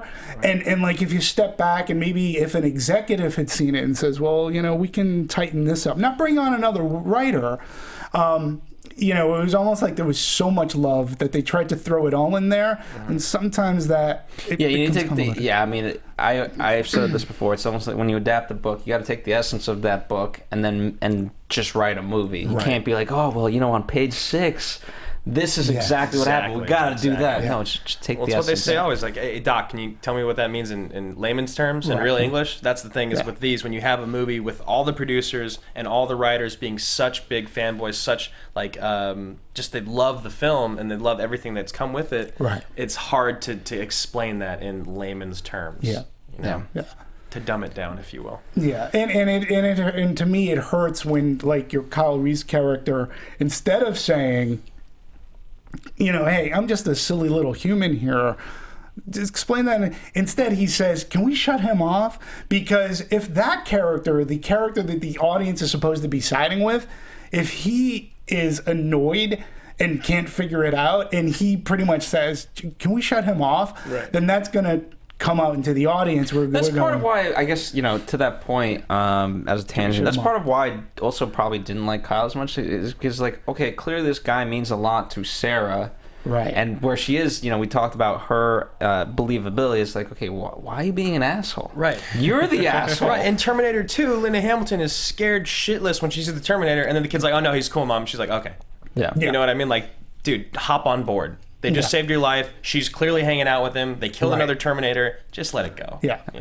Yeah. I agree. Very good. Anything else story-wise or things like that we want to talk about before we get into the full marketing? We'll break down some numbers and get technical there. Well, can we talk about that little mid credits scene? Post-credit sequence? Oh, the Genisys Skynet box thing? Yeah, well, where they go underground and then you see hologram Matt Smith standing with a red ball of a red sphere of what? Red sphere of hate. But so that was something that was even below the field that we were fighting in, right? That was an extra, because I was confused for a moment because it's the same walls and everything. I'm like, that wasn't there a second ago. Right. What do you guys think that was? Well, I mean, I can only go. I thought it was just there's going to be more of these. Right. Yeah. My knee-jerk reaction was that there's going to be more to come. Stay tuned. We're going to answer all those questions. And even Alan Taylor says, it was always there as a kind of a gateway to further developments. Mm-hmm. He goes on to say it's precisely a kind of it's not over yet moment. On the one hand, it's one of the things that points to there being further chapters. On the other hand, this is kind of a franchise where I don't think anybody really believes that you're going to end up neatly or happily. So when our heroes drive off into the sunset, we think, oh, that went well. There's still going to be a nagging feeling that, wait, it's not that easy.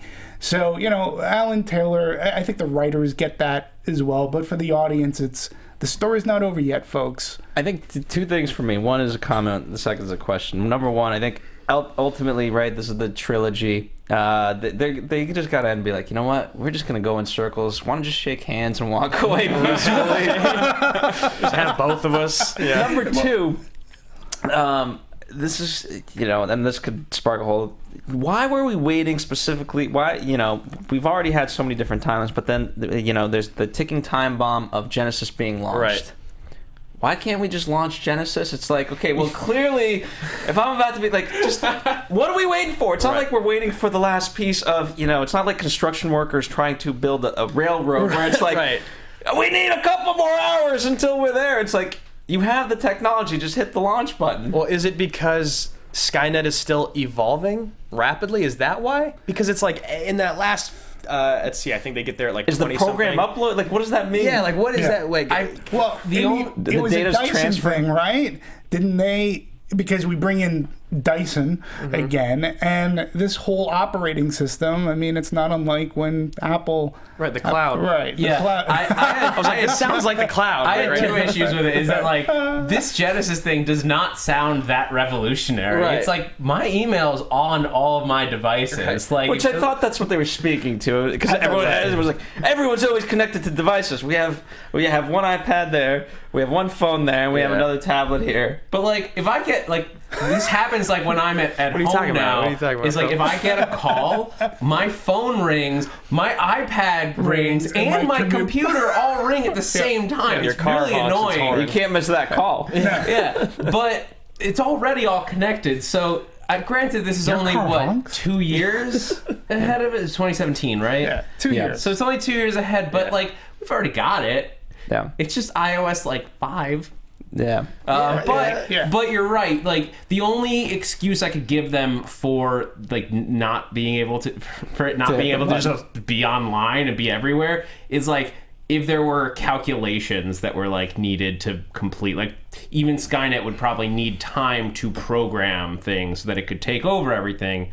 Maybe that was like, it's the render time. Yeah, we just need that we need the upload process. Yeah. The only thing that I can do, it was from a publicity standpoint. Right. It's like, if Microsoft or Apple needs to, it's like, hey, we're going to launch this on this day. Everybody get ready. You don't launch it early and not tell everybody. Here's the thing. I get that, but especially in those moments when, like, there's a threat of anything and you're 11 minutes away from launching this thing, just be like, hey, happy days, 10 minutes earlier.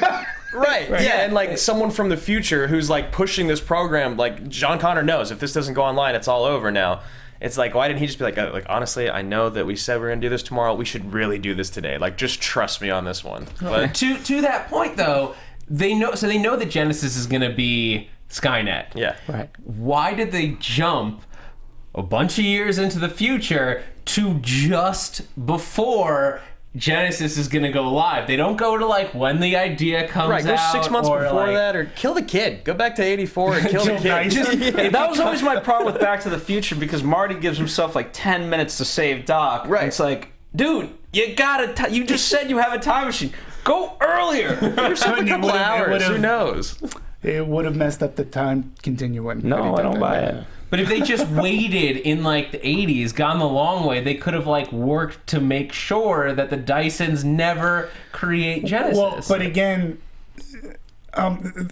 we're in a different timeline, because in T2 the whole thing was that Dyson had the arm in the chip, and they had to destroy that. There was no talk about like what they were going to do. Like, that was our focal point. Like, we have to stop that from happening. Now Dyson and company, they're onto a whole different, like, Kyle Reese didn't know that there was such a thing as Genisys, and to a point you would have to say, in Judgment Day, Sarah Connor, the only thing we had was that arm and the chip that needed to be destroyed. Mm-hmm. So Genisys is something that nobody is aware of or was aware of. This is a whole new thing and a whole new He knows. That's why they go to 2017 as opposed to 97. Well, I thought they went to 2017 because of his flashback memories and what. Yeah, but it was because Skynet like is Genisys. He knew Skynet. He knew that. So they knew that Genisys was coming. So if they could have just gone to 97, done her thing, and then if it doesn't work out, they just wait. And maybe he didn't know who. He might not have known who Dyson was. He might not have known. They're endless. Yeah, but you work until you hear that one word in the public eye. Like, as soon as they say the word Genisys, you're like, all right, we gotta go blow that up. Make sure it doesn't happen. I was reading a passage from the Bible, dude. What the hell? Just killed my brother. Or just go like, guys, that's not how you spell Genisys. Right. Like, I get you're trying to make it like a pun with system or something, exactly. but everyone thinks you look like an idiot. Very good. I thought that was funny. And speaking of, if we're gonna dissect meaningful things, the whole line, the straight line. What was it? The quickest. The quickest way to a place is a straight line, or what is it? Yeah. No, what's the line in the movie, right? Yeah, I can't think exactly what he follow said. like between 2 points. Yeah, the quickest way to 2 points is a straight line, or you can fold such lines and go through that way. But I forget what the line in the movie was. I can't remember exactly what it is. It was a touching moment that nobody understands or knows what the hell it is. Oh, you're talking about on the hand. Yeah, she does it to him on the staircase. He does it to her to prove to her that he is who he says he is, and then she does it on the staircase to Kyle to give him the memory. So that way he can do it to her. Also confusing, but you still kind of get it. Yeah. At the end of the day, you actually get it. I get it, except like especially when you're talking about swimming out of a lake, like a straight line is usually not the best way to get out of like a body of water and onto the shore. It's usually to swim like with the current. Yeah, or like not even with the current. Like you follow, like you go along the beach. Right. Don't swim for the shore. You're gonna drown. I'm trying to find the quote. But... Yeah, I mean. Thank God we're not. I mean, imagine if Kyle was like, "What was the quote?" Yeah. Wait, who's something about a line? Nintendo is Skynet. Nintendo. They end up blowing up Nintendo headquarters. Follow a straight line and don't look back. Huh. I don't know if that we can say that actually happened because Yeah, right? He like ran down a staircase. Oh, this line is going all over the place. It's like zigzagging between years and crisscrossing itself. Let's by the way, fans, I'm sure there's 800 things that we didn't talk about that we could spend so many hours on, and you know what? That's what the chat, that's what the comments are there for. We do revisit that. I am curious. I mean, is like people who are watching live, if there are any at this point, have they had any comments about what we've been saying, or maybe they can fill in a gap that we might have missed? Jonathan, anything of note that you got? I mean, people have been saying stuff throughout. Well, that's helpful. Words have been said. English words? J-Hart RIC says that the increasing humanity of the machines is one of the most interesting things about the Terminator franchise for them. Interesting.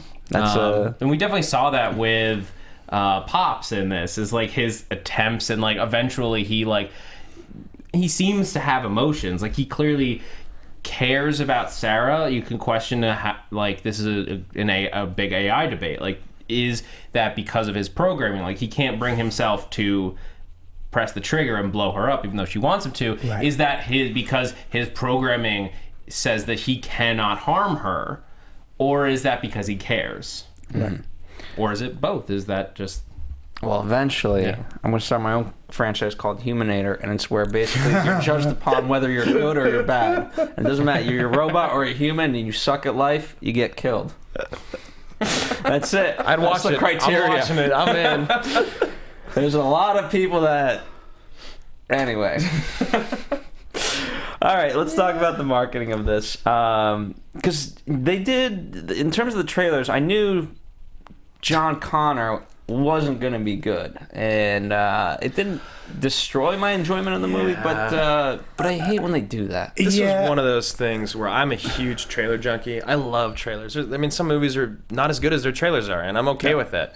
But this movie, I was not happy with the marketing. No. I did not want to know that John Connor was the bad guy at the end. I missed that trailer, apparently. Really? Like, I had no idea going in. You see him in the Terminator movies to not miss it. I agree. I think straight up, Paramount marketing screwed the pooch on this. Yeah, they did. I think they were in a position where, and again, trailers are somewhat a major part of my life because I worked with them in negotiating, getting them up on screen and things like that, and knowing how marketing departments work and how they cater to trailers. And for some reason, I get the sense that Paramount felt that the movie may not have been, the tracking numbers may not have been as strong.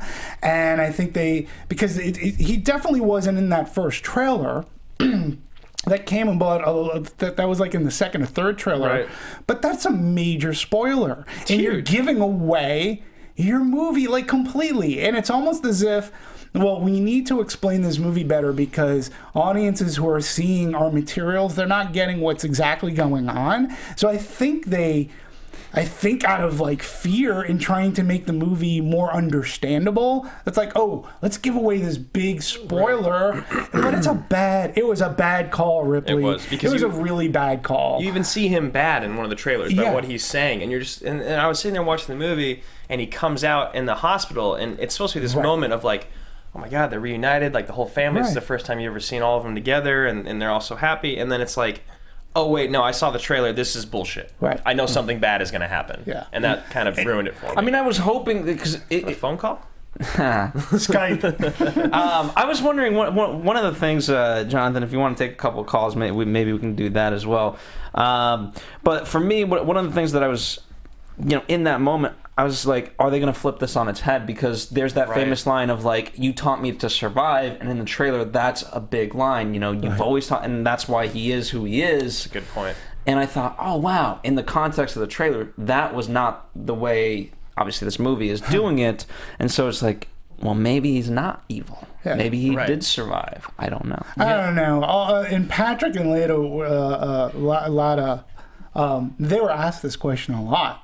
They go, how did you feel about the trailer? Now, as people who are in this business, they want to continue to work. So they really walked on eggshells. But you can tell that they were really not happy with how the marketing took this feature and gave away a lot of the plot points. And this movie hinges on that John Connor thing. And again, if you sort of kind of know that going in at the beginning, you're like, well, I know, like when you see John Connor at the beginning, like saving Kyle Reese, you sort of kind of know, well, something is going to go wrong because he's the bad guy now. And how do they do that? I just think it was a bad call. I actually think it's a reason, too, that may have hurt it going into box office. I think that they made it too convoluted to begin with. And, simplicity. You don't have to give everything away in the trailer. Just let us show some kick-ass, Terminator fight scenes, some helicopter scenes, some great pieces of dialogue. Arnold saying, "I'll be back." Exactly. Done. You're out. You're it. Because you're going to bring in those fans. The only thing I think, and I say this as like the one person who didn't manage somehow to have that. That's impressive. Or really. I just blocked it out and like wasn't paying attention. You were getting your popcorn. Yeah, maybe.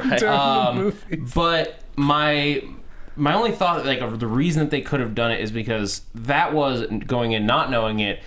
Really, what made this movie sing to me is that twist, and that it was different. Like, this was suddenly not just, okay, we're doing another Terminator sequel. This is like a new story.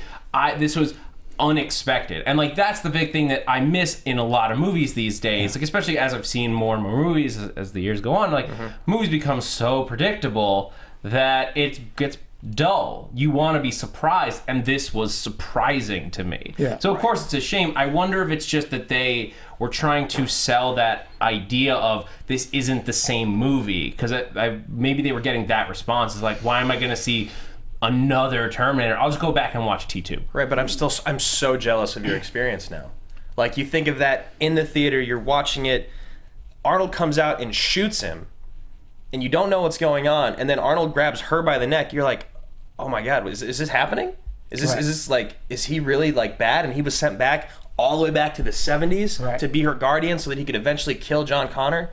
And if you've already seen the trailers, you're already like, no, he's actually a Terminator. It's going to happen I soon. still kind of was like, oh, John Connor's probably bad now. Because they just went through the whole motion of you never know who you can trust, and like, so like that sort of like keyed me in, but it was still a surprise. Yeah, and he also had that line of like, infiltration takes years, and so it's like, okay, so somebody was going to be a robot.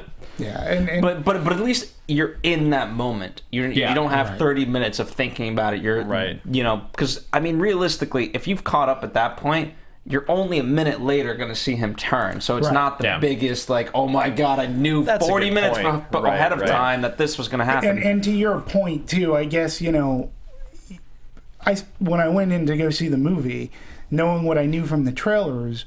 I was sort of kind of hoping, I was being optimistic going, well, they threw that into the trailer for a reason. Maybe they're going to twist it again and something else is going to happen. Or maybe that's just one small thing of the movie, but then that didn't end up happening. And again, I don't know. I think it was an act of desperation on marketing. That's usually what happens. When you start to give away too much of your movie, it's somebody telling you, your marketing's not working. You've got to do something to get the audiences in there, because what you're doing now isn't working. And it seemed to me like an act of desperation to put so many twists into that, but it ruins the movie-going experience. Fortunately, we were able to walk out, and I'm sorry I don't mean to speak for the crowd, but from our conversation, I get garnered that we enjoyed this movie to a certain extent. And so I still walked away going, yeah, that was a fun movie, but to your point, I would have liked to have had your experience, because then I could have walked out and go, wow, that was really bold. Yeah, like, wow. Exactly. I was just, while we're talking about John, there was another point, like maybe it's influenced by this, but because I had no like previous thoughts about his character, I actually started thinking about if the movie was going to take a turn of Skynet being not totally evil. And it sort of stemmed just from the one line where he says, just like humanity always trying to kill whatever they don't understand. And that, because this is the first, within Terminator, this is the first true human Skynet hybrid. And what if that is like the where it becomes a new third thing that it's new, and then he's like, well, if you don't agree, I'm gonna kill you. So, okay, he's still evil. But I almost wish they had gone the other direction where he's only trying to defend himself and what this new and what Skynet represents. Yeah, this new being. We're not what you know. No, it would have been another bold. It would have been another. As long as it didn't go into, I'm just glad it didn't go into Age of Ultron territory with the hey, in order to save humanity cannot exist because they're evil. You know what I mean? It's just that sort of logic. It's like, really? Come on. So I'm happy for that. But yeah, I agree. I mean, part of it was a couple things with it. I mean, you look at it something like this. I really like when marketing can get really creative, and I think we talked about just getting the rights to this movie. If you can't own all of the rights to all these franchise, all the Terminators, it can be really tough to put together a really fun package to get people excited. So if you can't do that, what are you left with? Trailers and from this was, I gotta say, I mean, movies are made faster and faster.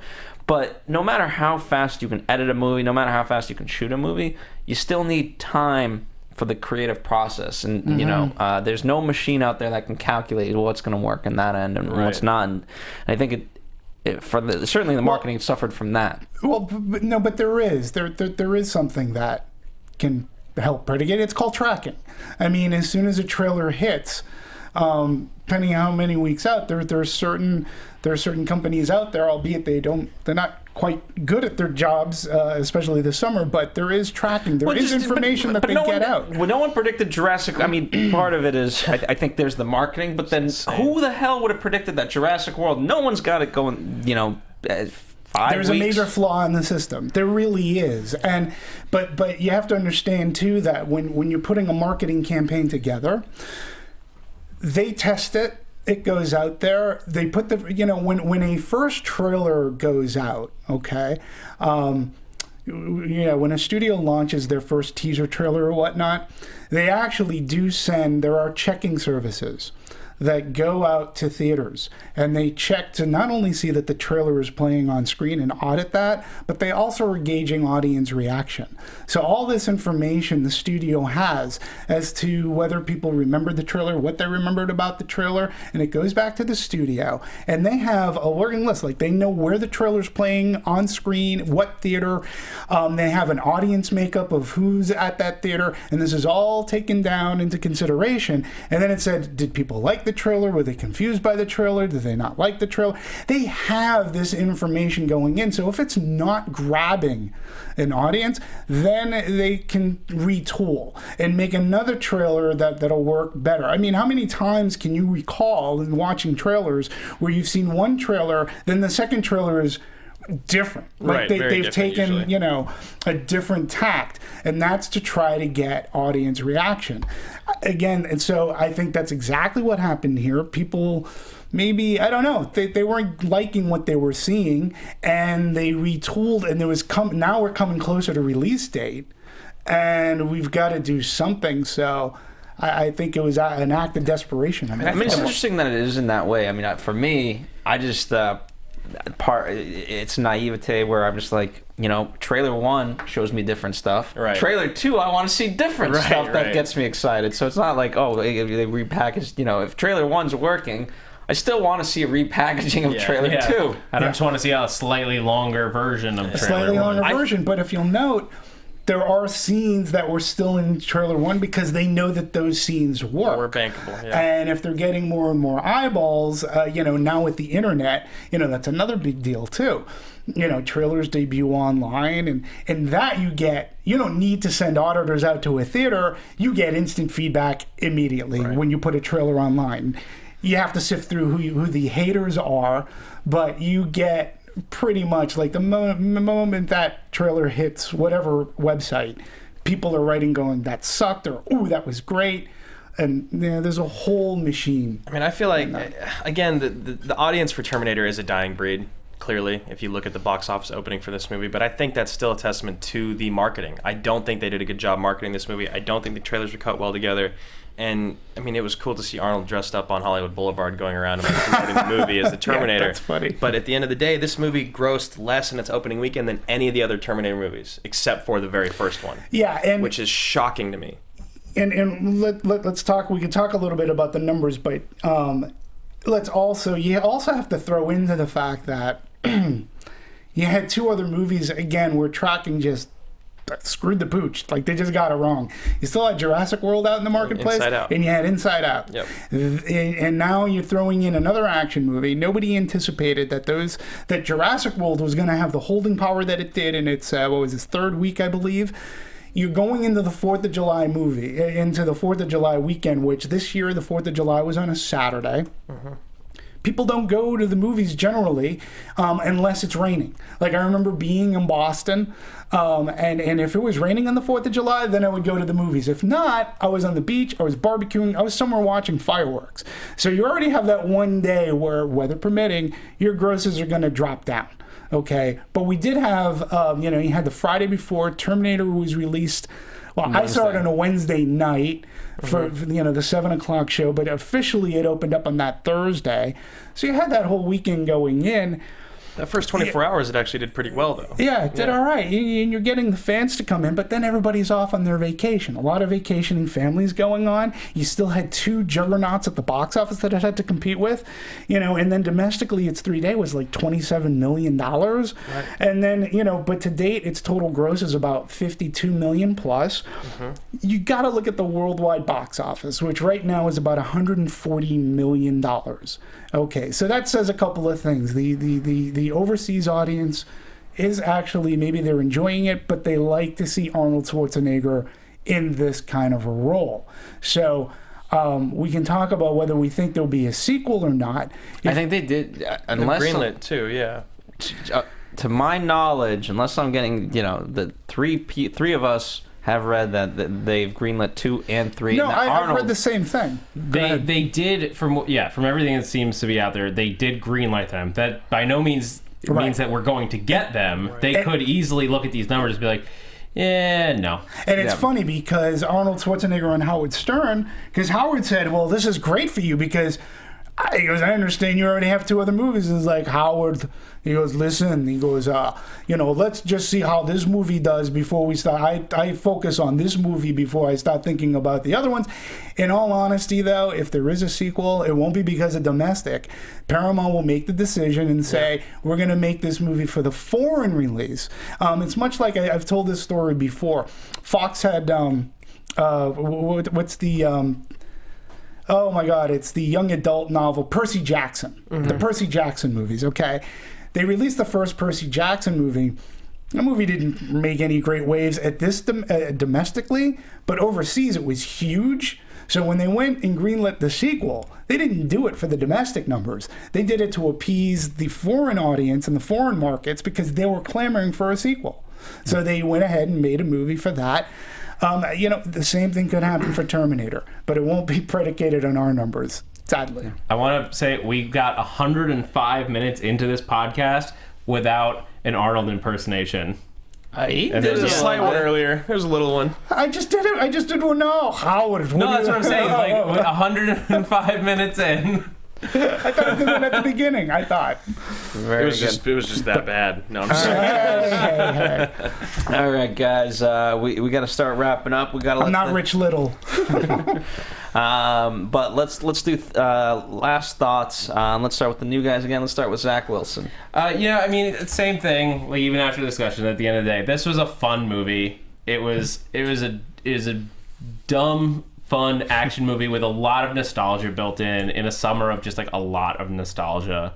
I enjoyed it, but I'm probably not. I have no desire to like see it again anytime soon. I might have a desire to see Terminator 2 again.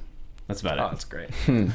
Andrew, I think people are too hard on this movie. I think this is actually a pretty well made movie with great callbacks and a good feeling of nostalgia from the first 2.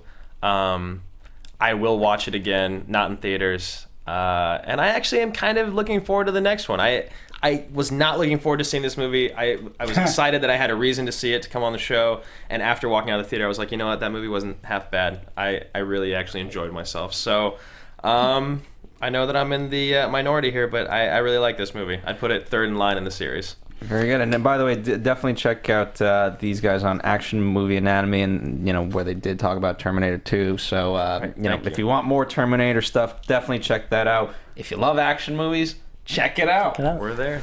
Yeah, I like this movie. I enjoyed this movie. And again, but there were a couple of things. Acceptance, number one. You have to accept that this is what they're doing now.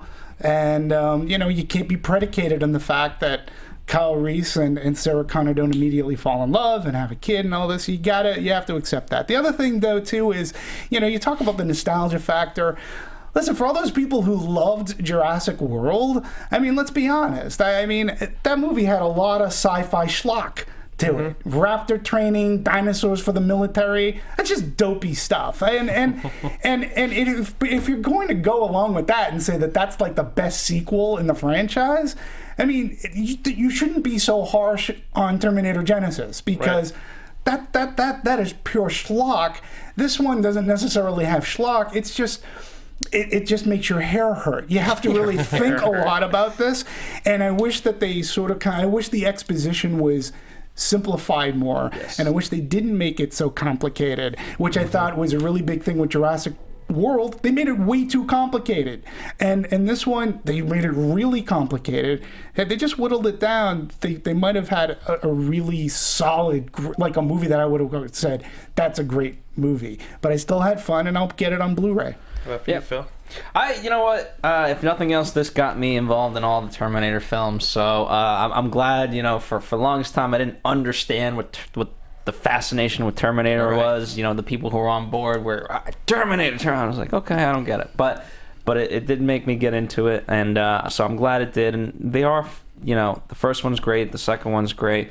I've yet to see 4 and 5, but I love this one. Right. And it's a good time at the movies. It just is, and if not, just go out to the movies. Support your movie theater. And I didn't I'm with you. I did not dislike this movie as much as I could have. Mm-hmm. And I actually think that some of the reviews, it's definitely not as bad as a lot of the reviews would lead you to believe. It's not a bad movie. It's just not a great one. Right. Yeah. Just know, if you know what you're gonna get going in, you're gonna have a fun time. Yeah, that's all you need to know about it.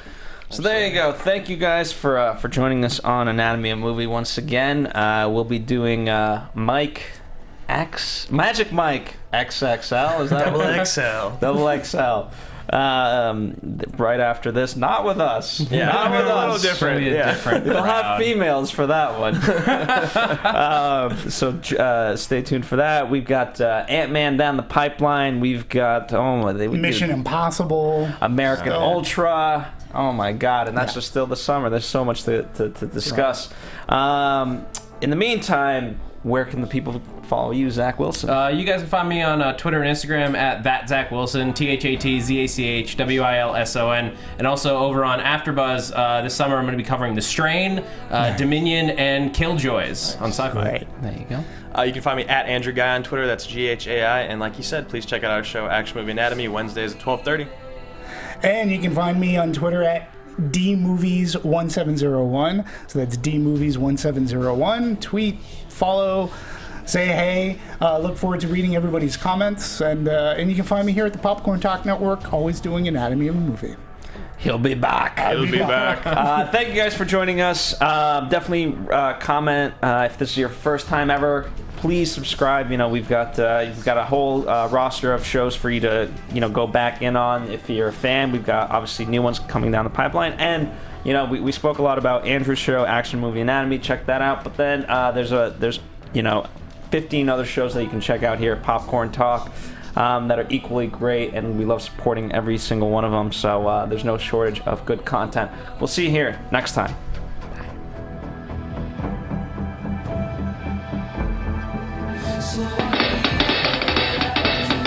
From producers Maria Menounos, Kevin Undergaro, Phil Svitek, and the rest of the Anatomy of a Movie staff, we would like to thank you for listening and subscribing to the show.